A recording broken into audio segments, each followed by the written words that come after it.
오늘 우리가 나눠야 될 말씀은 이제 남은 자의 왕국 복음, 우리가 하나씩 말씀을 보고 있습니다. 그런 가운데에 특별히 오늘은 남은 자의 최종 선교, 우리가 2020년 8월 16일 날 나눴던 말씀인데, 페이지 수로는 27페이지 있습니다. 27페이지 남은 자의 최종 선교. 이사야 시편 67편 1절에서 7절까지 말씀입니다. 느기 옷에 맞추어 악장에게 준 시 또는 노래. 하나님은 우리에게 긍휼을 베푸사 복을 주시고 자신의 얼굴을 우리에게 비춰줘서 셀라. 이로써 주의 길을 땅 위에 알리시며 주의 구원의 치유를 모든 민족들에게 알리소서. 오 하나님이여, 백성들이 주를 찬양하게 하시며 모든 백성들이 주를 찬양하게 하소서. 온 민족들이 즐거워하고 기뻐 노래하게 하소서. 주께서 백성들을 의롭게 심판하시며 땅 위의 민족들을 다스리시리이다. 셀라. 오 하나님이여, 백성들이 주를 찬양하게 하시며 모든 백성들이 주를 찬양하게 하소서. 그때에 땅이 자기 소출을 내리니 하나님 곧 우리 하나님께서 우리에게 복을 주시리로다. 하나님께서 우리에게 복을 주시리니 땅의 모든 것이 그를 두려워하리로다. 아멘. 우리가 주셨던 말씀이 남은 자의 최종 선교입니다. 그냥 선교가 아니라 최종 선교고, 그냥 일반적으로 하는 선교가 아니라 정말 남은 자들이 하는 이 최종 선교에 대해서 주님 말씀하셨는데, 선교의 시작은 우리가 아브라함을 통하여 시작되었다고 주로 얘기를 하죠. 그런 가운데 이제 구약에 넘어가서는, 신약에 넘어가서는 이제 바울과 그 팀을 통하여 하나님이 선교 역사를 이끌어 가십니다. 그래서 우리 사도행전의 역사, 제일 마지막 28장 31절이 종결된 게 아니라 그대로 이 선교의 역사는 이어져 가는 것이죠. 그래서 우리는 액츠 29, 주로 이런 단어를 많이 씁니다. 알다시피 이런 역사 흐름 가운데 유럽을 지나서 또 미국을 지나서 그리고 한국을 지나서 이제는 땅끝 이스라엘까지 이 복음의 말씀이 전달되는 것이죠. 그래서 하나님의 역사 경영, 그 기준은 하나님의 역사의 절대 시간표는 마태복음 24장 14절이죠. 이 왕국의 복음이 모든 민족에게 증언해 그제야 끝이 올 거다. 그것을 우리는 인류학자들은 알 수 없어도 저와 여러분들은 하나님의 말씀을 순수하게 믿는 사람들은 역사가 그때 종결이 되는구나. 모든 민족에게 복음이 증거되는 것. 그래서 우리의 모든 시간표와 인생의 초점과 기준이 이제는 주님의 역사에 맞춰야 되는 것입니다. 그러면 이 아브라함에부터 시작됐고 또 바울에게 또 전달됐고 또 사도행전의 또 사도들과 제자들을 통하여 그 이후에 이제 교회사 역사 가운데 유럽, 미국, 또 한국, 이제 이스라엘까지 가는 가운데에 이제 이 바톤을 이어갈 자들이 필요하는 것이죠. 이 흐름, 이 바톤을 이어갈 자가 필요합니다. 그걸 우리는 남은 자라고 말합니다. 특별히 이 마지막 때는 극심한 고통의 때가 다가올 거다.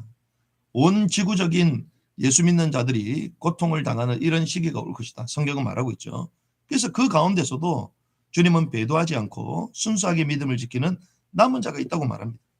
그래서 이 남은 자 가운데 특별히 이 현 세대와 다음 세대, 우리가 이 당대를 사는 가운데서도 이제 이런 남은 자가 되어야 될 것이고, 근데 이 당대의 이 남은 자들이 하나님의 역사를 종결하면 되는데 또 그렇지 못할 가능성이 있죠. 왜?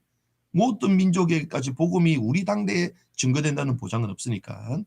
그래서 우리는 현 세대와 다음 세대 가운데에 남은 자들이 있다는 것을 우리는 알고 있는데, 특별히 우리가 남은 자의 최종 선교의 이 말씀을 가지고 남은 자로 살아가지만 결국 우리에게 관심은 땅끝까지 복음을 전갈 뿐만 아니라 이 흐름을 바톤을 이어받을 다음 세대, 이것이 참 중요함을 우리가 말씀을 나눴습니다.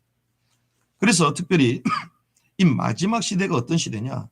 마지막 시대는 깨어 있어야 되는 것이구나. 그리고 핍박을 받는 가운데 우리가 순수한 믿음을 갖고 지켜야 되는 것이구나. 이러한 생각을 갖고 있다는 것을 우리는 종말 의식이라고 말해요.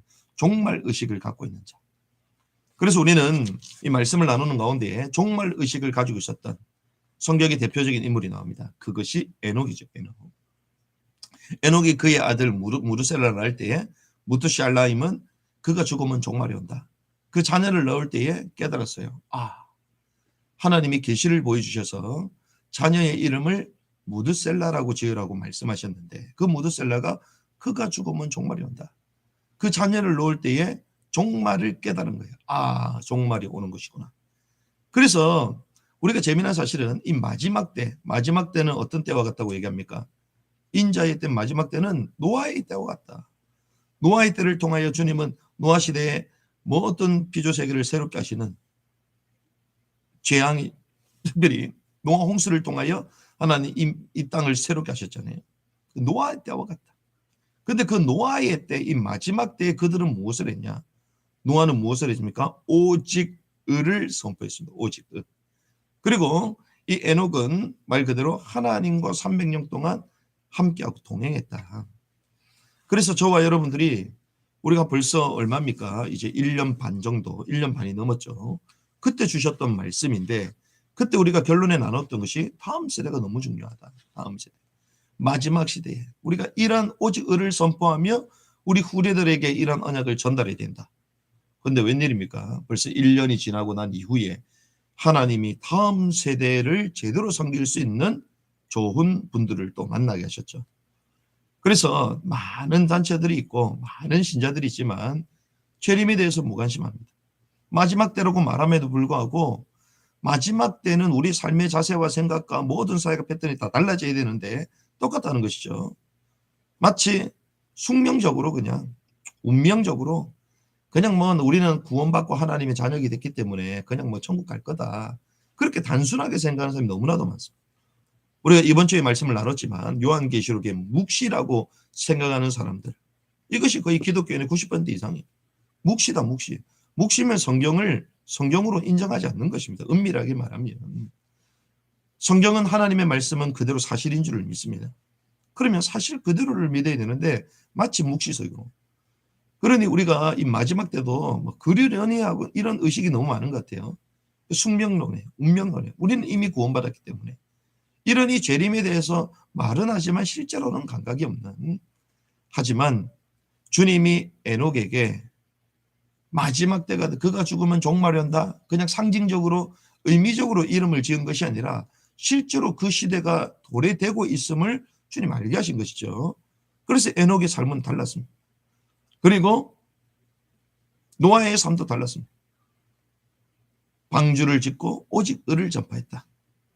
그것이 마지막 때 최종 선교를 준비했던 그 당대의 사람들과 그 당대의 사람들의 삶과 그들의 메시지와 모습이었음을 우리는 볼 수가 있는 것이죠. 그래서 우리는요, 이 남은 자의 최종 선교, 그렇구나. 마지막 때의 남은 자를 우리를 불렀다. 그리고 오직 의를 선포하며 누구에게 언약을 전달하며 다음 세대. 그래서 우리는 이번 이 결론을 나누면서 역사를 마감하는 남은 자, 다음 세대, 특별히 노아와 같은 이런 사람을 키워야 된다. 이런 말씀을 저와 여러분들이 나눴던 것이죠. 그런데 감사하게도 이런 응답이 이제 저와 여러분들에게 이미 시작이 된 줄을 믿습니다. 그래서 이제 여러분도 알다시피 이 코로나 이후에 우리가 코로나 과정을 거쳐가면서 이 말씀을 나눴는데 이 이후에 이 세계가 정말 예전 그대로 돌아가는 것이 아니라 새로운 세대를 맞이했구나. 그러니까 이때 우리가 정말 하나님 앞에 깨어서 어떻게 살아가야 될지 말씀을 붙들고 우리뿐만이 아니라 이 에녹의 사역의 핵심은 노아를 키운 것이죠. 한마디로 무드셀라와 노아를 준비한 것이죠. 그래서 그 시대에 의인이었던 노아와 그 가족들을 보존해서 그 순수한 혈통이 보존되어야지만 누가 오시죠? 메시아가 오시는 거예요. 메시아. 그래서 주님은 여인의 후손이 뱀의 머리를, 그 여인의 후손을 통하여 오실 그 메시아, 그 씨를 통하여 오실 그 언약을 이어갈 그 혈통, 순수한 혈통을 보존해야 됐기 때문에 노아를 딱 선택하십니다. 그래서 우리의 사역이 단순한 사역이 아니라 마지막 시대의 남은 자의 사역이요. 그리고 이 후대들을 일으키는 주님 오실 길을 예배하는 역사를 마감하는 이런 사역인 줄 믿습니다. 이 일에 우리가 마음과 중심을 담으면서 인도받아야 되겠고요. 우리가 이렇게 짧게 말씀을 나누는 이유는 본 메시지를 여러분들이 보시라는 거예요. 본 메시지를 보시면서 우리에게 주셨던 말씀, 그때 주셨던 말씀이 지금 어떻게 성취되었는가, 이런 것들을 확인하는 게 신앙생활입니다. 우리가 맹목적으로 막 열심히 다니는 게 아니에요. 신앙생활은 하나님의 말씀의 성취를 따라가는 것이 신앙생활입니다. 그래서 아브라함도 말씀을 쫓아갔고, 그렇죠? 말씀은 살았고 능력이. 그래서 이 말씀을 여러분들 잘 묵상하시면 좋겠고, 말씀을 다 보시고 난 후에 이제 댓글을 다셔야 돼요. 받았던 은혜들 댓글을 다시면서 이제 그것들을 서로 나누기도 하고, 이러면서 오늘 하루도 남은 자로 우리를 불렀구나. 우리의 인생, 이 세월 헛되게 허비하는 것이 아니라 주님의 마지막 역사를 마감하는 최종 선교 가운데 후대를 살리고 이 일에 우리가 전심전력하는 하루가 되어야 되겠구나. 이 언약을 붙들고 승리하기를 주님의 이름으로 축복합니다.